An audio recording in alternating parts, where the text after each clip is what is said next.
প্রিয় দর্শক, আসসালামু আলাইকুম। আমরা চলে আসছি দুর্দান্ত একটি মাঠে। আমাদের রাফি ভিলেজ টিভির পক্ষ থেকে আপনাদেরকে সুন্দর একটা প্রতিবেদনের মাধ্যমে আমরা জানানোর চেষ্টা করব যে এখানে দেখুন, আমরা দেখতে পাচ্ছি যে এখানে কিন্তু ১ হেক্টর জমিতে পেঁপো চাষ করা হয়েছে। এই পেঁপো চাষ করার মাধ্যমে এই চাষী তার কেমন লাভবান হচ্ছে, কেমনভাবে পেঁপো বিক্রি করছে, সম্পূর্ণ বিস্তারিত আমরা তার মাধ্যম থেকে জানবো। চলুন জানা যাক। আপনি যে পেঁপোটা চাষ করেছেন, আপনার এই পেঁপোতে কেমন লাভবান হচ্ছেন? পেঁপোতে বর্তমান যে দাম কম, সেই হিসেব করতে গেলে এখন আমাদের এখন পরিস্থিতি ভালো না, কারণ লাভ হচ্ছে না। কারণ যদি পেঁপো ম্যাক্সিমাম ১ কেজি পেঁপো কিছু না হলেও ৪০ থেকে ৫০ টাকা কেজি যদি না হয়, তাহলে এই পেঁপো বেচে আমার আর পড়তে হচ্ছে না, এই চাষ করাও আমার পক্ষে সম্ভব হচ্ছে না।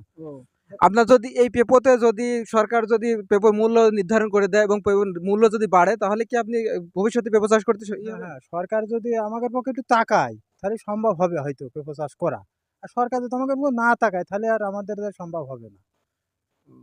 দর্শক বন্ধুরা, এতক্ষণ আপনারা শুনছিলেন যে একজন পেঁপো চাষির পক্ষ থেকে যে তার পেঁপোতে কেমন লাভবান হয়, কেমন কি আমরা সরকারের কাছে আকুল আবেদন করব যাতে ভবিষ্যতে চাষিদের দিকে সেদিকে একটু খেয়াল করেন। আর আপনারা যদি আমাদের পেজে নতুন দর্শক হয়ে থাকেন, অবশ্যই রাফি ভিলেজ টিভি আপনাদের সাথেই থাকবে। আপনারা পেজটা একটু ফলো দিয়ে আমাদের সাথেই থাকবেন। ধন্যবাদ সবাইকে।